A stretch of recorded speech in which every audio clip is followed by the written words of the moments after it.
So it is a foot deep of snow where we live today, and it's a nightmare. Mhm. So I apologize in advance for those of you who are going to catch this on Instagram Live because And I have to feel see us. like a hot mess. I shoveled twice because I had to get out of my sub too in my Mini Cooper, which has the clearance of, I don't know, almost nothing. But today we are so excited because we have the amazing Kendra Richards, who is a professional makeup artist out in LA, worked with celebrities, worked with real women, worked across the board as a beauty professional. And she has this line that we are kind of obsessing over called Heir Atelier, launched in 2017. And I'm digging it because one, I love it for my lips because I'm all about the red lipstick and it doesn't feather and bleed. And I also love it with my Ritual Defee because it keeps I used it today. If you can't Oh, tell. did you? Yeah, I used it with their Celestial Ice Spheres? No, I used it with the cream. Oh my gosh, cream pigments. The cream pigments, the inner glows because they have that beigey one. And so I used that on my eye and it made it stick and it didn't bleed. And of course the primer is amazing because it keeps my skin kind of hydrated without looking like blurry or oily. So I really love that. So we are going to bring Kendra on and we are so excited for her to be here from LA, we might add, where she gets all the sun and we get all the snow. So Kendra, thank you for joining us today. Hi, Kathleen. Hi, Amelia. Hello.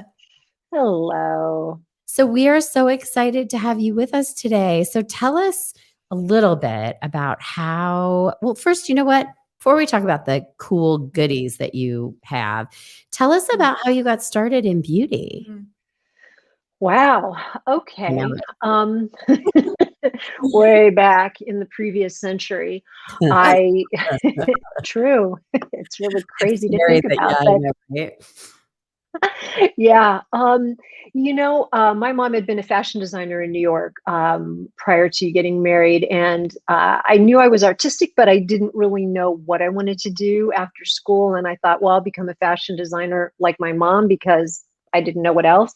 And I went to FITM in LA and got into my first film. So I really kind of started in the business doing costume design and styling, that type of thing. And I would look at the makeup people and I just really, I was more drawn to that. And so after a couple of years, I just went, that's it. I'm going to go do makeup. And so I just did. I made the switch. And, it's funny because when I think about it now, it's not as easy, or maybe it wasn't as easy then either, but I didn't know enough to know that it wasn't easy. But yeah, I transitioned into makeup and kind of really found what I love to do. So that's so amazing. What's your favorite project that you've worked on? Oh my gosh. Other than your own line, obviously, which would be an amazing project in terms of your makeup artistry. I don't know if I can choose a favorite. I mean, seriously, in 25 plus years, there's a lot of things I've had a chance and the privilege to get to do. So it's tough to pick one. I've had an amazing career and I've met some phenomenal people and have, learned so much just about life and about other cultures and just different ideas just from being exposed to a whole breadth of people, models from around the world, and celebrities and whatnot. So I'm not trying to dodge the question, but I go blank when you ask me. I don't, I loved it all. I've loved it all. Which means you love what you do, which is the best part, right? Yeah. Women, you work primarily on women, I'm assuming. Not necessarily. I mean, it is primarily on women. But yeah, I know I do men's grooming as well. Yeah.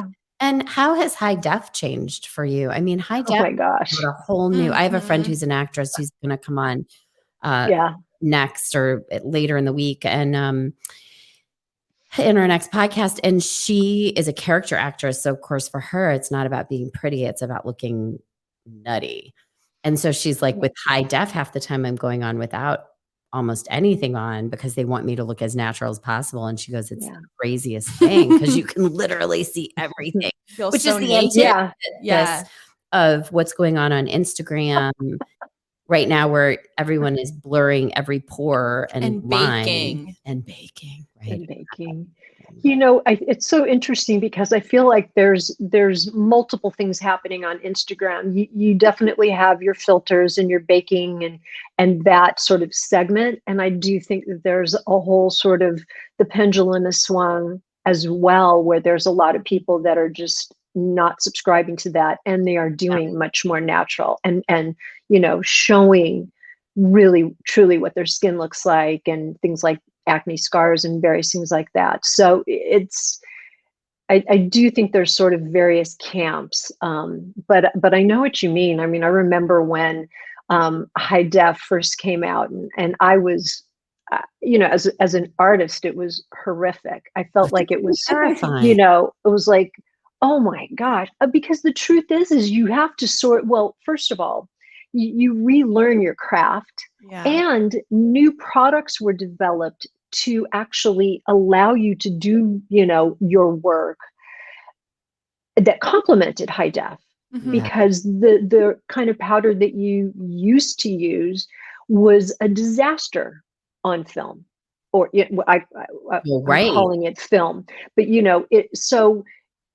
can't have talent that's sweating and overly shiny. So you have to have a solution to bring that down, but you cannot use the old standbys. So there was definitely a period there where, where people were learning, and I'm not going to name names, but there were celebrities that had been photographed like on the red carpet, and in to the naked eye, you wouldn't see like all the powder all over their face, but the camera was. Do you remember some of that? Yeah, and you see that, and it's and I remember my heart broke for their makeup artists because we care so deeply about sending our talent out to a red carpet in front of the camera, whatever it is. We care so deeply about really setting them up to feel their best and give them that confidence. And you would never ever want to do that to the person that you're working with,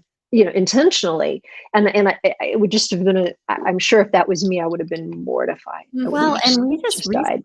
we were watching something that will go nameless, with a celebrity who will go nameless. Yeah. And her makeup was flawless, except in one little corner of her eye. I pointed that out to her. Like, oh my gosh, they didn't blend her eyeshadow because she had like glimmer and glitter like in her inner corner, and I could instantly tell the fact that it just the one eye was like perfect. It was flawless. It was beautiful. It just had like a line. It was just like straight down. And no one other than probably a beauty person would have caught it. But I mean, as beauty professionals is really, it is insane. And yet then you turn to Instagram and you see these, like, I want to say like 35 and up year old women they've blurred themselves out so much they look like anime, which is also really an odd phenomenon because they're almost unrecognizable because they've blurred themselves so much. So there has to be a happy medium. And it goes back to what we were talking about when you say, like, as I sat down in the chair, sweaty from shoveling and linty from, what I was doing. And immediately, because I was turning my angle and I didn't like my double chin, and I've never liked my profile, and I can go down the list of self-critical things that I like to pick on. And we are way too critical of ourselves as women. And we talked about this over nothing. And we talked about this in our first episode, how as beauty professionals, we always look at someone and see what's beautiful about them, what we want to emphasize, as opposed to like cover, right? And I'm sure you do that too. Yeah, I mean, I think that's true, but I also think it's just true in general. A lot of times I'll say to people, would how do I want to say this? The way you're speaking about yourself, is this something that you would say to somebody else, to a girlfriend, to even a complete stranger? Would you ever speak or think that way about them? And the answer is always no. Yeah. So somehow we've sort of taken it on that it's okay to speak poorly about ourselves. Because also it's funny. I just had this thought, like literally it just came to me, but it's like, I wonder what would happen. Like, so say you were saying that and I agreed with you and went, oh yeah, no, that's no good. We'd probably get all like, hey, that was really mean. Oh my gosh, right? I mean, like, think about it, so sometimes, I mean, I've given this a bit of thought.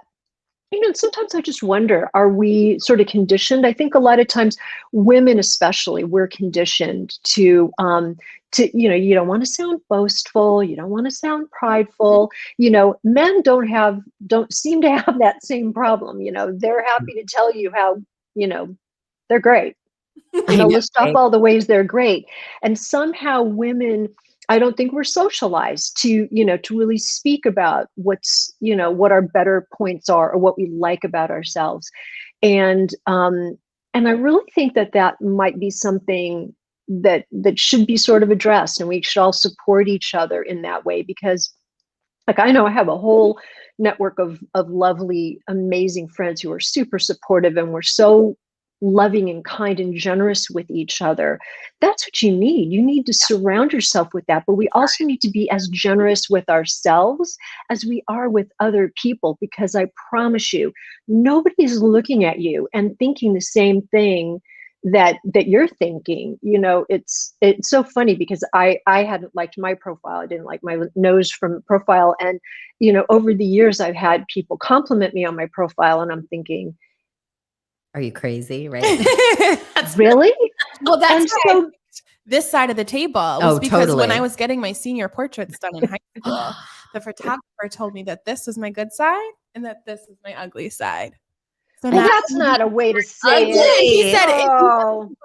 When you start dating, make sure you face, when you're sitting at a table, make sure you face this way, because a man was not going to find you attractive if you're facing the other way. That's what he told me. I can't even begin to tell you how many things are wrong with that. I know. Right? And I was 18. No, 17? I was 16. Well, I mean, first of all, it's not about a man. Let's just start with ourselves. That's the first thing. Okay. Yeah. And it's like, really? Who talks to people like this? That's so horrible. And for some reason, we take that on. Yeah. Well, here's another thing to think about. Amelia is old enough to be my daughter-ish. And so that puts her squarely into this century, to reference what you said earlier. Yeah.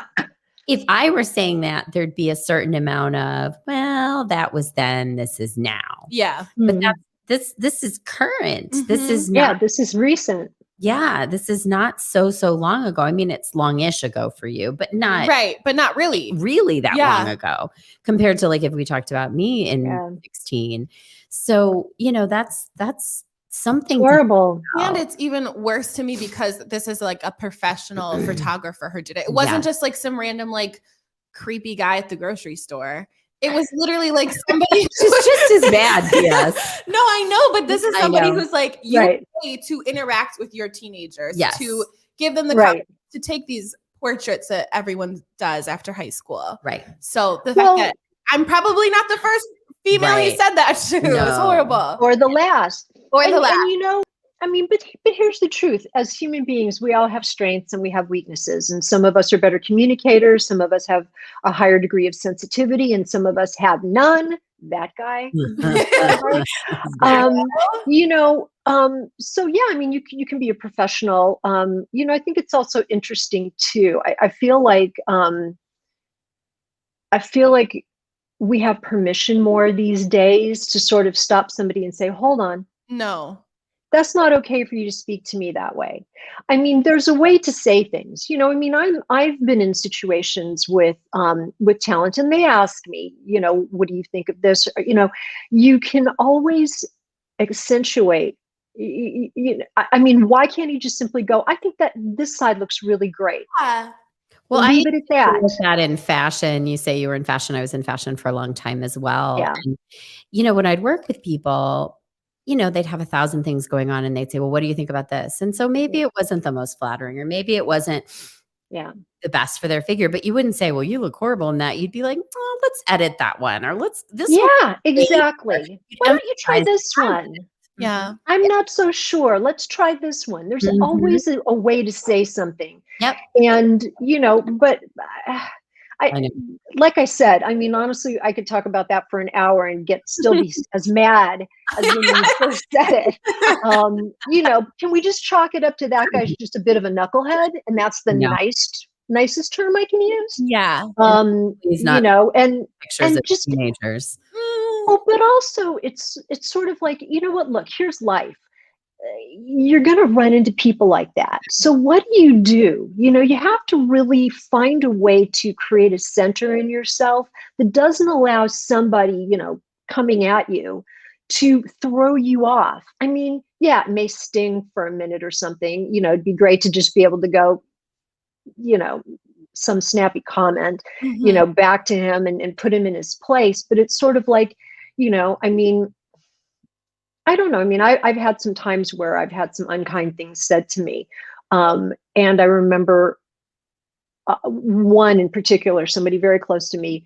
I don't even remember what the context was, but just called me a loser. And I really I go, I'm so sorry you feel that way. Luckily for me, I don't feel that way about myself.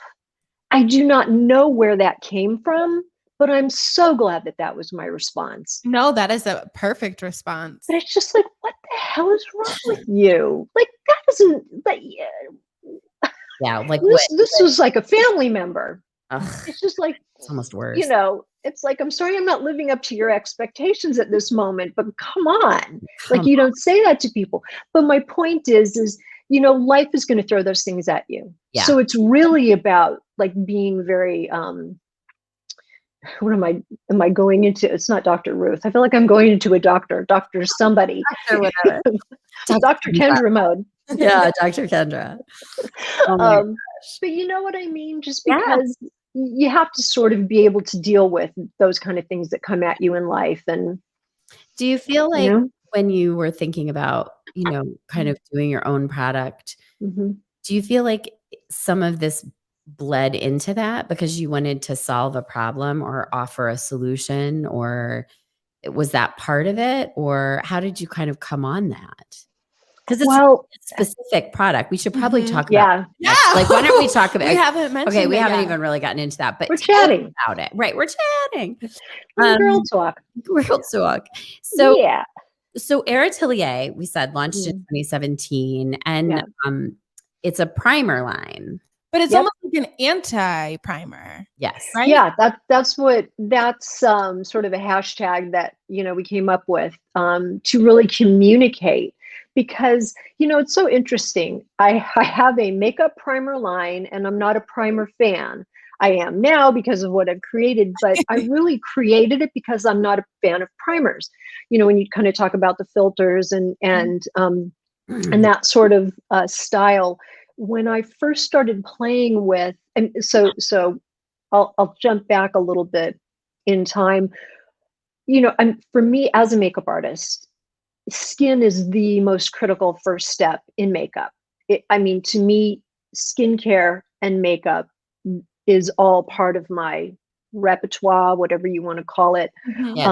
Because if skin isn't prepped properly, it doesn't really matter what you do in terms of makeup. It's never going to look its best. It's never going to be, at least I have very high expectations of what I want to achieve for the people that sit in my chair. And especially sort of when high def came in, that sort of upped the game even further. It's like, there's no wiggle room, for things you have to really take care of your talent. So I could never really use primers that I found there out in the market. They were really thick and sticky. I couldn't get the makeup to stay on it. They were like those really heavy silicone primers for me.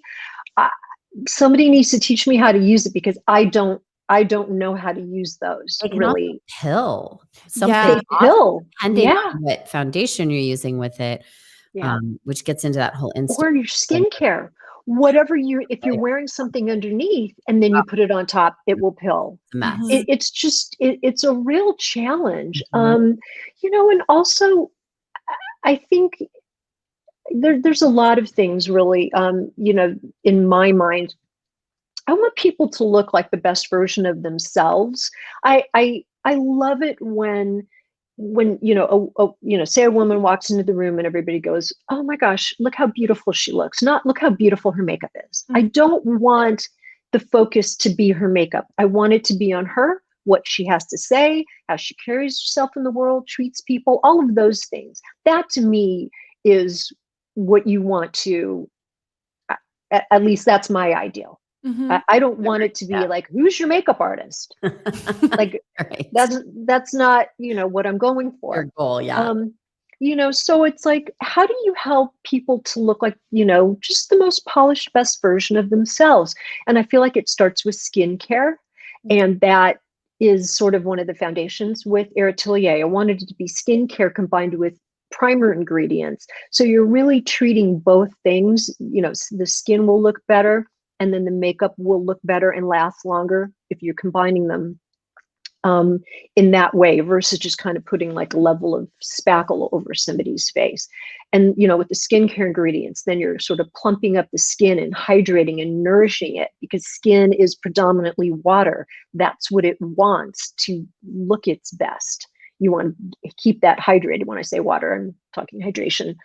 So, you know, I'm kind of going at, or I should say, the products and my, when I worked with the chemists, they were the ones that created it. I didn't create it. No, but you had your standard, obviously, of what you wanted to accomplish. Well, I was originally making like a primer serum in my kitchen for my jobs. This is really how it all began. And I'd go on set and I would do that. I'm sorry? I love that. I love that you started making it in your kitchen. Oh yeah, totally. And I would take it on set and then people started asking me for it. So I'd give it to them. And then an artist, a friend of mine, he was out on the road with a musician and he reached out to me and he goes, you know, she really wants to buy this. Could you send her a brochure? And I went, I'm making it in my kitchen. I can't sell it to her. I'll make some and see you. Right. It's like, it all clicked. And I was just like, well, why can't I do that? What was that original product? Like, what was in it?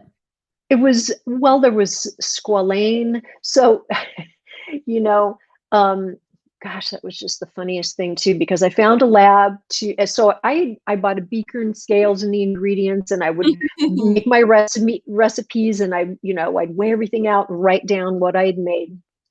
So when I decided, I went to this lab and I gave my recipe. I knew that the pH was off. I didn't know how to fix it. I mean, I'm not that person, right? So we go back and forth and I go, yeah, but I want it because I really like freshness. If I have my druthers, I like fresh, not too matte. So I was like, can we have more squalane? I'd like it a little bit dewier. And she goes, no, it won't be stable. I'm like, that's okay. I want the squalane. She goes, yeah, but it won't be stable. And I'm like, that's okay. That's okay. She had to educate me because I'm like, so she's like, it's going to separate. It's, this whole thing. I'm like, so it's such an interesting thing because when you want to create products, then it comes down to the reality of how do you actually take your dream and create something that is stable, effective, all of the things that you would love, your wish list. It's so much harder than it seems. It's just, my hat's off to them. I don't know if you can share this, but how similar is the current formula to the original, at least for the face primer? Well, I wouldn't say that it is because it's also a different lab that then took it. And so it is ish, but not. And then the other I used, I'm not a big fan of fragrance.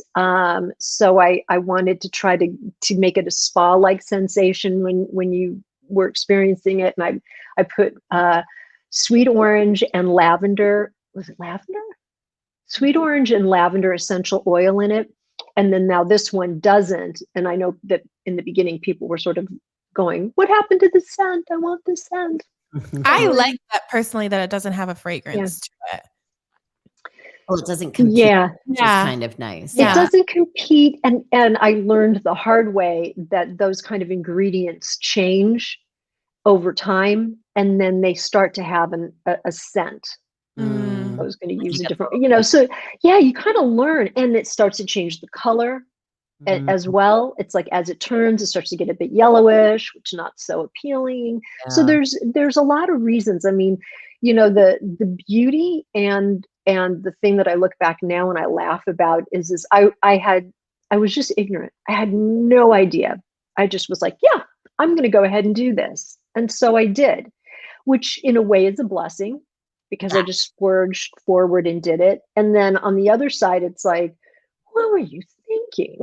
Well, it's that, I mean, they always say that entrepreneurial spirit is a lot of that. You just are willing to dive before you have all the information. And I always find, like, if I have too much information, I become paralyzed because I think, I can't do that. Or it's a lot, right? If you knew what you had to go through with a chemist, you probably wouldn't have done it.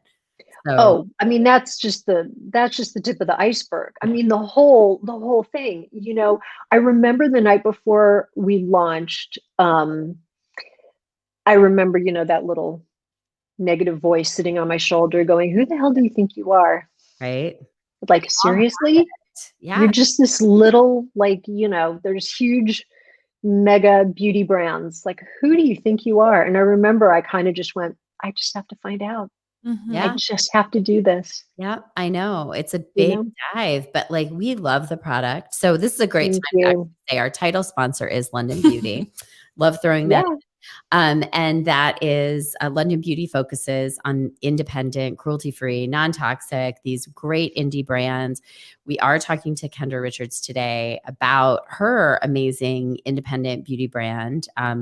And she is a female founder, London Beauty, woman founded by me. Thank you very much. That's why I get to be the title sponsor. Yay. That works, right? Yay, I love that. We are the Beauty Underground, and we talk about all things beauty. And that's how we get to go off on these lovely tangents.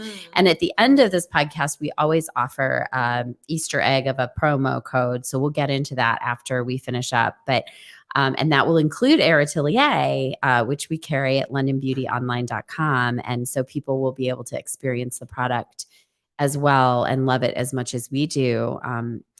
But kind of back to this idea of being an entrepreneur and a founder, I think, honestly, the industry is blowing up with people like you who saw something, wanted to create a difference, a point of difference.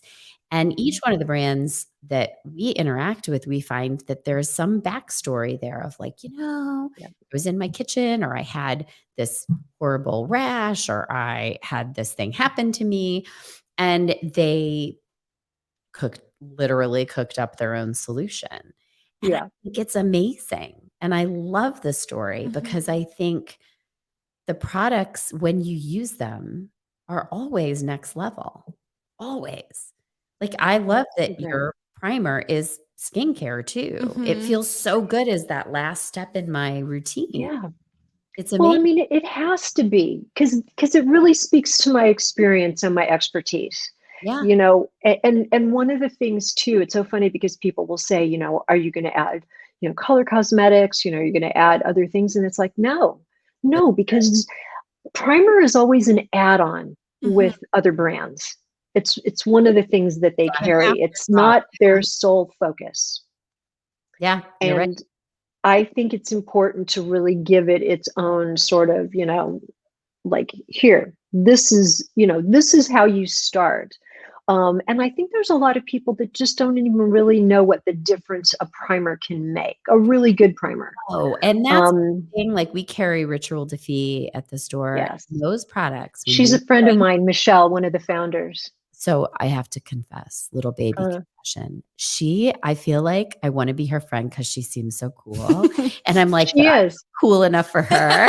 So I'm always so like, I love her line. She's so cool. Those sisters are so cool. Like I'm obsessed with them, but I'm like, Mhm. they look like the cool girls at school that like Yeah. I'd look at from afar. And it's like weekly. Yeah. Will you show me like their Instagram and they're like, do you think I could like pull off this look I that know. they just posted? And I'm like, Yes, you can. like, I don't know. I don't know. They're so cool and I'm so not. But I love their stuff. Oh, And yeah. your primer with their stuff is amazing because it eliminates any drift. It pops the pigment in a way that's really great. And, Mhm. Yeah. you know, I think because they focus on like that cruelty-free, non-toxic, like everything they do is so nice and clean, but so flexible. Yeah. The minute you pop a primer under it, it's like the world becomes a possibility. Mhm. It's really cool how primer impacts Great way of articulating that. I'm performance. so glad you said it that way. Yeah. Yeah. Well, and and think about that too. I mean, Michelle and I were with the same agency. I met her years ago on a big shoot doing, multiple talent. So it's sort of interesting, you're talking about, artists and people like that creating product. And here you have two products that complement each other. I can speak today. And they're both created by artists. You know what's And funny I about this? think that's Just interesting. reminded me of a story. Mm, I worked at Barney's for years, and one of the lines that launched with us was this dog line. It sounds crazy, but they made dog sweaters out of repurposed cashmere sweaters. So they'd buy Oh. old cashmere sweaters, yeah. stitch them together into little dog sweaters. And it was this. I love that. I love that. It's so LA, right? So these two, I don't even remember the name of the line. I should look it up. Maybe I'll put it in the comments when we post if I can find it, if they're even still around. But what was funny was they were both LA stylists for movies. So they were both costume designers and they never worked on the same set. And people kept saying, oh, you love so-and-so. And they kept hearing about each other because they both had little chihuahuas. And so everyone would be like, you would love this other girl. And they never met because they would make their clothes for their dogs. And everyone's like, oh my God, you guys have to meet. Finally, they met. And then they started this whole line. And it just reminds me of what you were saying is that artists, when they come together, create amazing things and complementary things, right? Yeah. Isn't that the coolest thing? And to be in an industry with other men and women who are so like-minded, I think is such a cool thing. I love that you guys are connected because it's two of our, honestly, Rituals, I'm obsessed with them. And when your product got in my hands. Yeah, it's definitely a staple for us at the store. We love it. So Thank you. We think it's a great product and it just pops everything. And it is an education. People don't understand what primer. I'm learning that. Yeah. I take it for granted. Yeah, you do. And now I'm learning.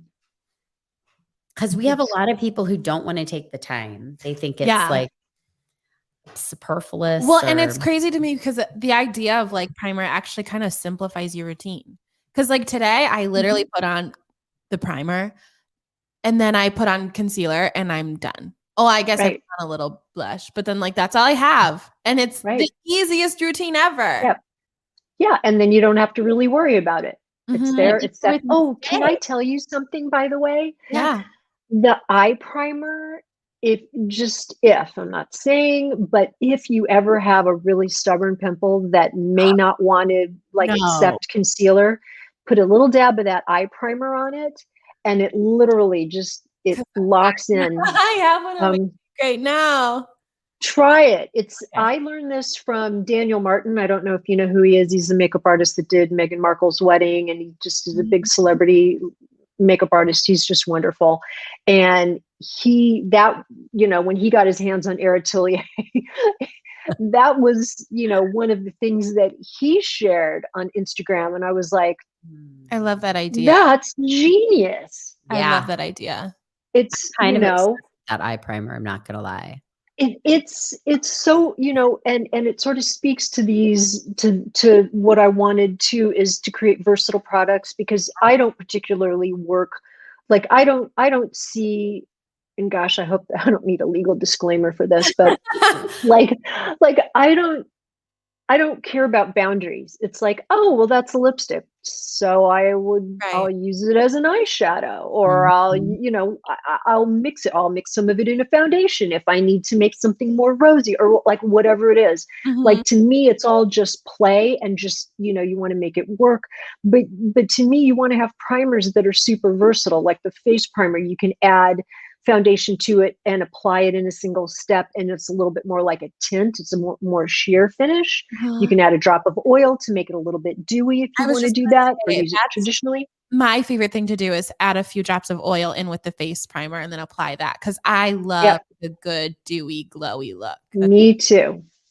I love it. Just that strategic glow. Mhm. The eye primer, of course, is just, is good traditionally. You can use it to help cover pimples. You can use it in the inner corners, like around in the eye, to help lock down concealer in here if you don't want to be doing powder. Mm. Um, you can use it like if some people have maybe sparse brows, and some that they're using pencil or brow powder to help fill in their brows. If it doesn't stay really put properly, Yeah, you can use some of that eye primer to help it grab the brow product. Um, there are just things you can do with it that are sort of beyond the realm of what you would think, oh, eye primer. Mhm. Yeah, like it's you can kind of think of it as a magnet if you need something. Anyway, I know I just went off on a tangent, but for No, whatever I reason, I was like, made me think of the lip primer then. So yeah. how is the lip primer different from the eye primer? Well, okay. And they are, I'm glad you asked that too, because I know people that aren't really familiar will sometimes say, well, can I just use all of it on all of my face? It's like, Mhm. no, these products were designed specifically for skin on your face, on your eyes, on your lips, with different, ingredients and intentions behind them. Right. Um, excuse me. So the lip primer, one of the things I kind of said before, I'm being repetitive, but hydration is so, so important. And, I find that a lot of the lip primers out there, if they're going to help your lipstick stay on, it just sucks. Oh, don't you love the phone? Ah. Hey, you just get whatever you get. Pretty soon it's going to start telling us who's calling now. I know, right? Thank you. So what was I going to say? Lip It's like it primer. sucks all the moisture out of your lips in order to keep that lipstick. I wanted a hydrating lip primer that still kept your lipstick from feathering, that helped prolong the wear, but your lips feel good. I mean, Mhm. what's the point in having your lipstick stay put if you just, you feel like you've got a desert on your lips? Yeah. I always want the dream. I want like the whole wish list. I don't want to sacrifice anything. So that's really, um, so it's hydrating. It's not going to be drying. The eye primer is a mattifying Mm. primer. It's not meant to have it does hydrate, and there are hydrating ingredients in it because that's important to the skin, but there's also the oil control, the ingredients that help absorb the oils on the eyes and in any of the products. So And it it's looks a short. beautiful, both of them, all of them. Thank I you. mean, we talked about how much the face one can just go on and be its own thing, but even the eye and the Mhm. lip, like, I find because today I was, I don't know, shoveling and salting and then coming in and blah, blah, blah, and so at some point I was doing my makeup on the in between because, today. And, I put the eye stuff on and then wandered away and came back Yeah. and did my makeup, and I was like, "Ooh, my eyes look kinda good." Yeah, 'Cause it brightens it up a little, yeah, right? without it looking like Mhm. I put, like, a layer of concealer on or whatever, Yeah. Yeah, that because that is a big beauty trend right now, people Mhm. using their concealer for like a their base. primer, yeah. Mhm. And Sure. I feel like there definitely is, like, a time and place for it, but I feel like a lot of times it almost Mhm. makes your eyeshadow look, like, chalky. Yeah. It depends on the product. It's funny Yeah. because when I started in the business, that was what I would use, Mhm. but it's a thicker, it's a different, it's just different, Yeah, it Yeah. is. and it works for certain application styles if Yes, that's of what you're course. going for. And some brands have eye primers that sort of mimic that more. I wanted something that wasn't going to alter the actual formulation that you're going to use. I wanted eye primers that were going to really still, I guess what I was really looking for was something that would give you a true read. Because to me, there's nothing more disappointing than you have a little pan of eyeshadow, and by the time you get it on, it doesn't look like it did in the pan, because that's the color you bought. Yeah. That's what you were hoping for. That's why I was obsessed with it with Richard B, because those colors are so spectacular. Yeah. And then you put it on, and if you put it on the naked eye, it's beautiful and it buffs out and it's really gorgeous. But then you put the primer under it and it's like it looks exactly like it does in the palette. Yeah. It's like intensified by like 10. Yeah. Right. And that's what you want. Yeah.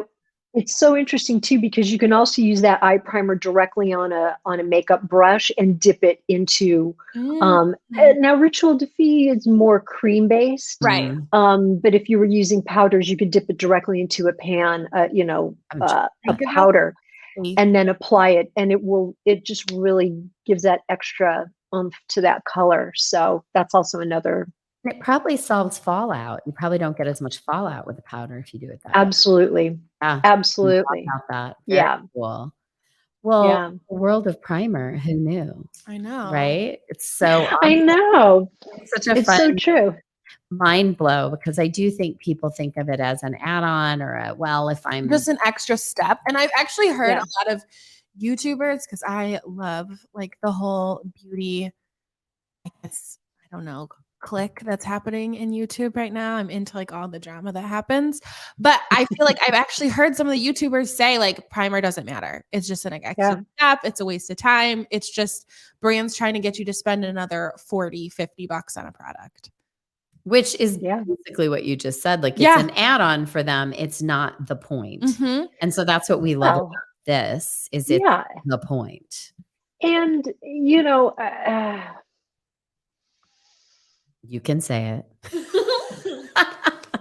Can you tell? I'm like, no. You're like, edit. There's a little bubble on the side of my head.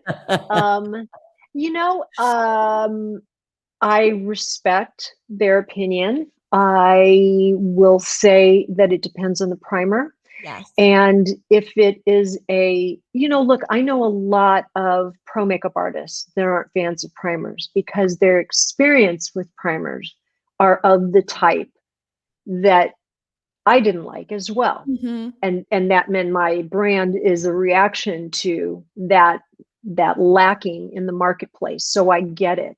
But there's also a lot of people on YouTube that are beauty lovers and maybe don't have a couple of decades and a couple 100,000 faces under their belt. Yeah, so exactly. I appreciate your opinion. Yeah. And if it's only your face that you've been doing too, that's very different. Right. You've done, I'm sure, all ages and all types of faces, but if you're absolutely doing your own face. What was that quote? Yeah.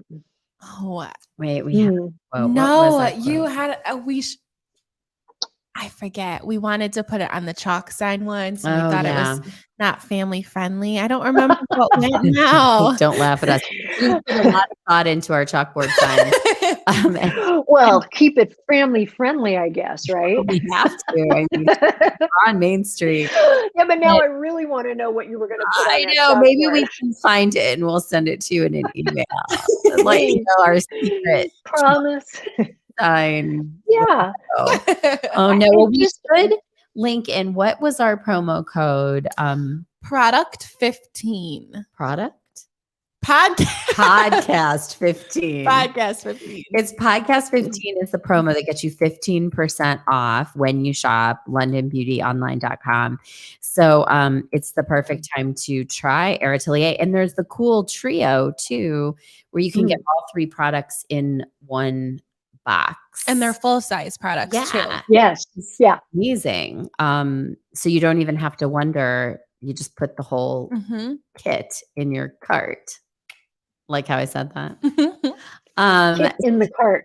And remember, podcast 15. Podcast 15. It's our Easter egg. It's also good in store too. If you come on in, just let us know that you've been listening.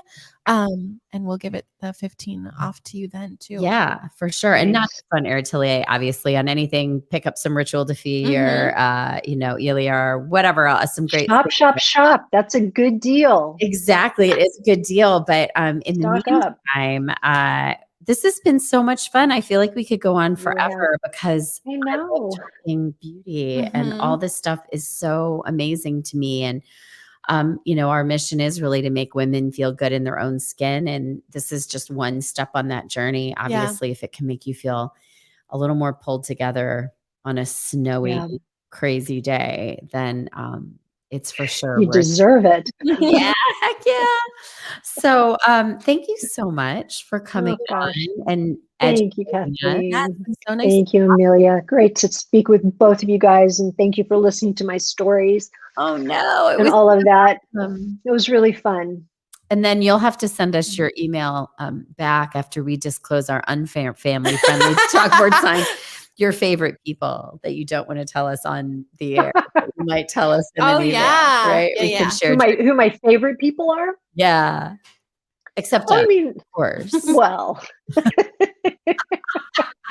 because clearly we make the list. But you guys are so much fun. I honestly, it's I used to dread the idea of getting in front of a camera. It was just never my thing. And the more I do it, the more I really enjoy it, because it also gives me a chance to connect with, women like you that I wouldn't get to meet otherwise. So it's just one of my favorite parts of starting a brand. Yeah, amazing. Well, so thank you. It's an amazing brand. We love it. We loved having you on. I'm so glad. And thank you. Yeah, thank you for joining us. And this is Amelia, Kathleen, and our guest, Kendra Richards. And this is the Beauty Underground. And we will see you next week. Thanks for listening. Thank you. Bye. Bye.